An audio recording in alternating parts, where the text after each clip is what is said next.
Hello and welcome to my channel. In this video tutorial, we are going to see how to create view that generates dynamic response using Python Django web framework. This is in continuation to the previous video creating view static response.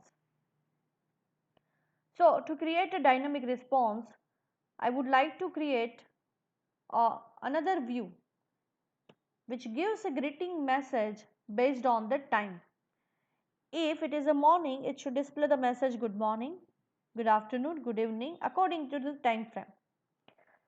So I am creating a view greetings view that will take request as one of the argument, and I am importing a module date time to access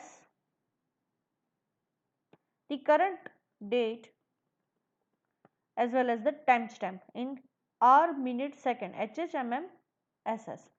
Date time dot now. So in this string variable, I do have the entire timestamp along with ddmfyy or minute and second.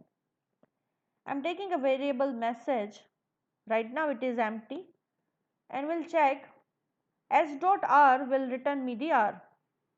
If it is greater than or equal to 6 and if it is less than 12, then I wanted to display the message good morning. And if s dot r is equal to 12, we'll give the message good noon. And if it is greater than 12 and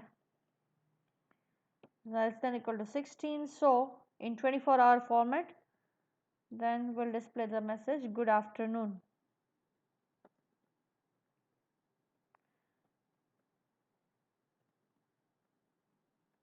Is greater than 16 and s dot r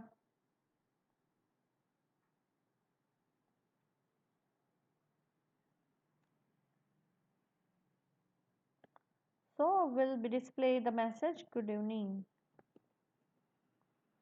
Okay, and else we are simply printing good night. So this is the part which we have done, but yet we are in process to display this message. So using return http response,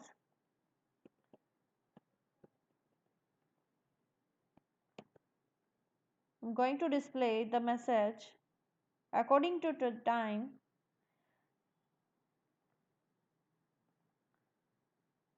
MSG.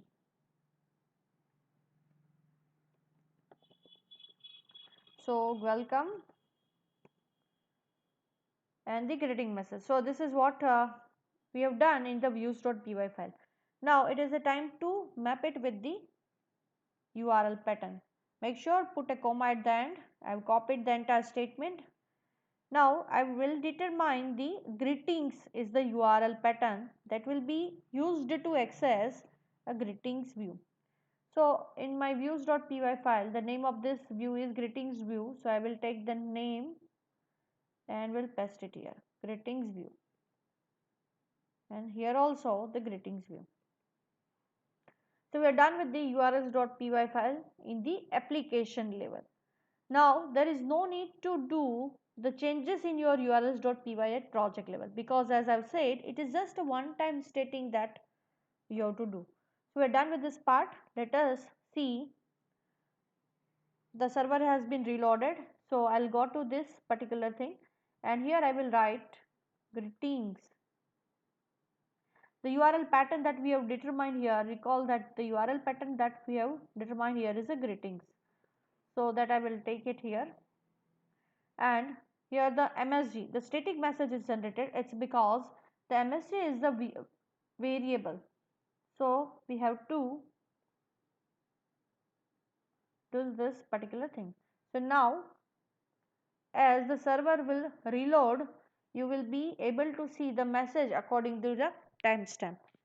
So depending on the timestamp, it has generated a dynamic response. Thank you.